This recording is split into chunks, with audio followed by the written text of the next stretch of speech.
Warning, we talk about the first 2 episodes of Lord of the Rings of Power, but it's basically a spoiler-free conversation where we just talk about that we love it.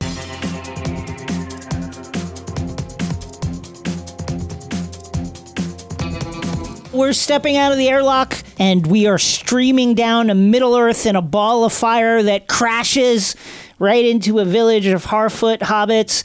And we are here to discuss the 2-episode premiere of the Amazon series Lord of the Rings, Rings of Power.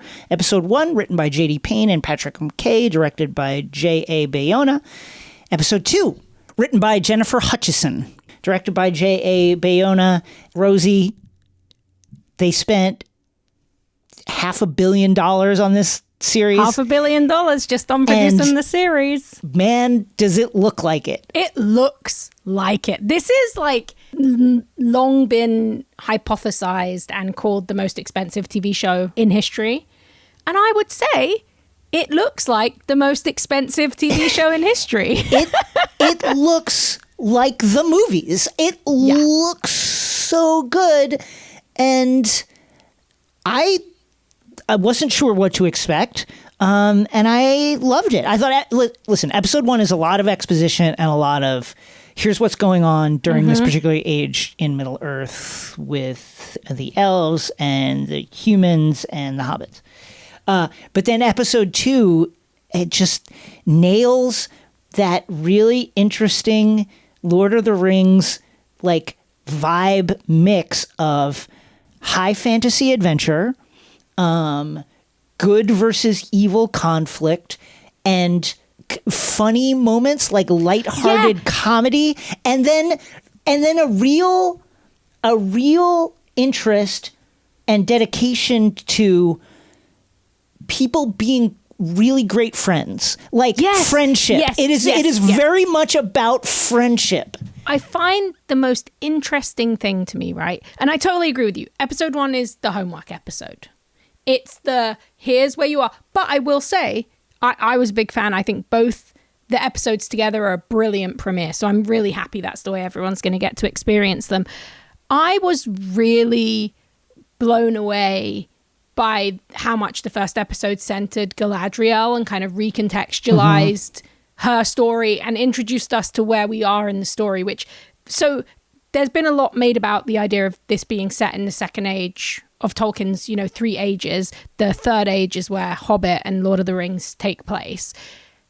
This is set in the second age predominantly, but I think a lot of people are going to be really excited because the first episode actually, to set up Galadriel's story and the story of the Forging of the Rings, it has moments that are from the first age. And I think people didn't really know that was going to happen. And I think that's going to be really exciting to people who love these stories. So before we get deeper into this conversation, just want to say, because this episode is coming out on the day that these 2 episodes drop, we're just going to touch on them lightly right now, and hopefully the least spoilery way that we possibly can. We're going to dive into it, of course, in a much more comprehensive fashion in coming weeks. But right now we're just going to talk about it. I will say that there were some legitimate, like, chill-inducing moments in episode 2 where you could feel us moving towards the forging of the rings. And I particularly enjoyed like the getting the backstory of Elrond and his relationship with the dwarves, particularly during the 4th, he's just like a great pal. That moment and that scene is definitely probably that. I really love the Harfoot stuff. I love the nature of food and coziness in Lord of the Rings. So I think that really brings that element to it. But the Elrond during the 4th stuff is very special. And they're kind of like them and Disa. I've already seen a lot of excitement online about them as a kind of OT3, like a potential like ship, and something that kind of, it's something we talk about a lot on this show, and I hope that it's something that people also care about, because I know it's something we care about. It feels, again, like this is a show that is in conversation with the fans. People want the new Legolas and Gimli. They want those friendships. They want that connection that made Frodo and Sam be able to do what they needed to do and save Middle-earth. And this show understands that with its innate kind of, it just gets how important these friendships are. And the Elrond Durin stuff, I think, is going to be like a fan favorite.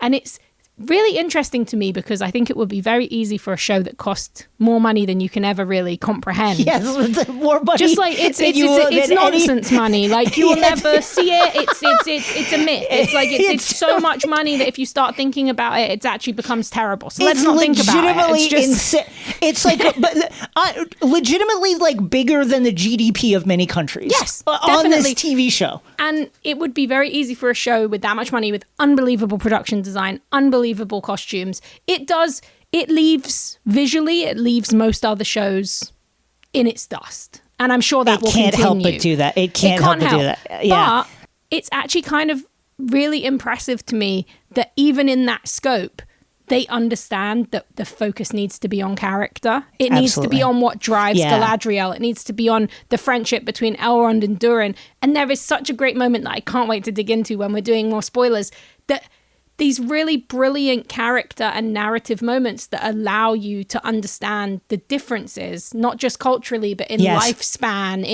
in experience. And it's so well done, and they're beautifully directed. I am a huge J.A. Bayona fan. I love Jurassic World Fallen Kingdom, in case you didn't already know. But really, the movie that I think makes J.A. the perfect... He directed that brilliant movie, The Orphanage, but like the reason I think he was the perfect choice for this is a movie called A Monster Calls, which if you haven't seen it is so unbelievably brilliant. And it's about a young boy whose mother is ill and he begins to be visited by this giant ant-like tree creature. And it is just the most incredible fable, kind of contemporary fairy tale about grief and about monsters and about what a monster is.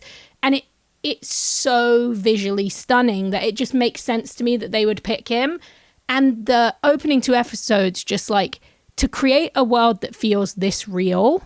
And I'm sure so much of it was practical because they have shown from every single thing that they've done that they care about the practicality of making a real world. But obviously so much of it is CG. Yeah. And to be able to direct something that feels like a holistic world, that feels real and lived in, and so many worlds. There's like 25 characters that are important to the show that you meet in these first 2 episodes. And there's so many different lands and worlds and scopes. But by the end of that 2nd episode, you are invested and you want to know more. The Elrond and Durin adventure is, it's kind of like a feat of strength and endurance. Mm-hmm. And that leads to these moments that you were talking about where you really understand the kind of differences. You really understand the kind of obstacles between these 2 races, elf and dwarf, being friends, the different ways they approach friendship, the different perspectives they have, because one has a limited lifespan, the other one like lives forever. And what does that mean when you're trying to be friends with this person? That was where I'm like, oh, they'll. This is going to be great. Yeah, they're going to crush it. They figured out. They did it. One line. That's the kind of most mind-boggling thing is, that you get the introduction here of, I won't actually say some of the names because this one did take me by surprise, though I suppose it's publicly out there. But they do a great job. So Elrond, we knew.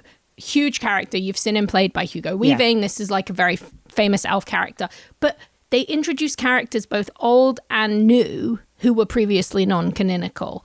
But when they come in, you start to see that story of the forging. And it really leads up to this one moment with Elrond and Durin that we're talking about, where there's one line where you just go, oh, yeah. Okay, and you're just like, and it makes sense. And it's kind of amazing to talk about this in the context of House of the Dragon, because this is essentially a show that is also just based on appendices and moments throughout history rather than necessarily in-depth narrative novels. So even though House of the Dragon is based on stuff that is a lot more extensive, there is a similarity here of building out an idea of a period of history that people have long thought about or wondered about based on small tidbits and building it into something more. So I have read the books, but I read them after I saw the first movie because I was like, now here's my origin story with Lord of the Rings. As a kid, we rented on VHS the 1978 animated Lord of the Rings, and it scared me. It's lot. terrifying. It's like I nightmare was fuel. very, very, very scared of it. And so I knew about the books when I started getting into reading, and I was like, I'm not going to read those because they're too scary. and then the movies were announced, and I saw the first one, and I was like, fucking blown away. Yeah. So I bought the books, I read them all, and the movies have been some of my favorite movie experiences. But I am not like. For me, Lord of the Rings is like the way it makes me feel. Yes, and I agree. less about it doesn't engage my like desire to like dive into like, oh, what was the like the minuscule granular details of all of this. I just like love the way Lord of the Rings makes me feel. So where does this take place? What period of time is this in? So the Second Age is like this long period that's around like 3,500 years between the First Age, which we kind of get a hint of here, which is Morgoth, who's kind of the first Dark Lord who throws the peaceful world into this horrific war. We see that there is a loss there that really drives Galadriel. This is the Second Age, and Galadriel's just still chilling in it, so that gives you an idea of how old elves are. And this is like thousands of years. The question is, we don't necessarily know how close this is at the moment to where we join, you know, The Hobbit and The Lord of the Rings. And I agree with you. Like, for me, Lord of the Rings has always been like a vibey thing. Like, I'm one of the guys who, like, when I read the books as a kid, I had like hand-me-down copies. It was like when I play Zelda, it was like I would just get stuck on any descriptions of like food or singing. I was like, this is great. Like, no fantasy novels have these vibey, like party, cozy atmosphere. Yes. I actually just wrote a piece about it. It's Tolkien Week at Nerdist right now. So Kyle Anderson actually wrote a brilliant piece about that nightmare fuel animated Lord of the Rings. And I wrote a big piece about food and comfort and safety in the franchise and why it's kind of such an important part. So it's been really interesting to get to dig into it in that kind of lore way that I've never really done before for the show, because I'm going to be covering it. And obviously we're talking about it here. And there's so much lore. This is like century plus of like lore and fandom. And it's very interesting because the First Age stuff comes pretty heavily from the Cimmerian, like especially like the stuff about Morgoth, aka Melkor, and Amazon doesn't have those rights. So it's interesting to see where they can touch and what they kind of can do and not do. But generally, this is a kind of unexplored part, but they are introducing a lot of characters either that we know, like Elrond, Galadriel, stuff like that from Lord of the Rings, and also some characters that we haven't really met, at least not for a long period of time. Some of them are in flashbacks in the movies, but the Nemorians and characters, like there's a really sad inclusion we don't see him in these first two episodes, but he has been cast. This is a great example of how they're kind of pulling is Isildur, who is the guy who cut the ring from Sauron's finger, and we saw him in Lord of the Rings, but he eventually got corrupted. But we're going to see him here as like a younger guy. So it's kind of interesting. It's that House of the Dragon thing again. It's seeing the fates of these characters come to pass, even though we kind of already know who they are. And I think the biggest question people are going to have coming out of this is like, what's the situation with Sauron? That's the big question that drives these two episodes. And so far they've kept it pretty quiet, even though there was a sort of a tease of a character who could be Sauron in his Anatar, the Lord of Gifts guise in the trailer, but that was never confirmed. So I think that's going to be the interesting fan theory kind of segment of what happens next. Because this is very much a tone setter. It's this really expansive, beautiful world building space that, like you said, sows the little seeds. There's seeds of scary stuff. There's, some of the monsters you expect to see. By the way, creature work in this is fucking fantastic. Unbelievable creature work. It's like every kind of ingredient that made up the texture and feel of the Lord of the Rings movies is here. The focus on friendship, the creature work, the incredible action, the landscapes, the beautiful, gorgeous landscapes. Also, Bear McCreary's score is like so good. There are moments in the first episode, like the second episode, I feel like is really where you get that expansive mix of cinematic and intimate character moments that make the Lord of the Rings movies feel so iconic. But there's moments in that first episode, there's just a really simple moment where it's like some hobbits and there's some half-orcs, I should say, and they're eating some blackberries. Yeah. But the scoring, you're just like, oh, I'm watching a movie. Like, Yeah, 100%. It's so, he did such a brilliant job. He's one of my favorite composers anyway, but it's very special, and I'm very excited. In our Discord channel, we have a Lord of the Rings channel, a Lord of the Rings kind of, yeah, I think it's called a channel. I'm old. Discord. But yeah, there's a Lord of the Rings section, and people are just so stoked for it and sharing all their amazing like Lord of the Rings origin stories and stuff. And I'm so excited to see. This is truly, and I believe this about many things, because I believe the accessibility of these stories can be for anyone. But really, this could be a story that like your great granddad was really into, that got you into, and then 5 generations of your family could Yes. have been waiting to see this. That's very special. And I really hope that it connects with people in that way. It feels like it will. Like, this is the kind of fantasy, and this is why this show can perfectly coexist with House of the Yes, Dragon. it's because complementary. It's complementary to it. There's some overlap on the Venn diagram in terms of like magic and, knights and swordplay, etc., dragons, that kind of thing. But the tones are completely different. This is a show that you can watch with like every single member of your family and be sucked in. Yeah. And find something there that is worth dwelling on. And they really nailed it. Like, again, episode 2, I was just like, holy shit, they did it. It really does feel like that. And then you're like, well, there's only 6 more episodes.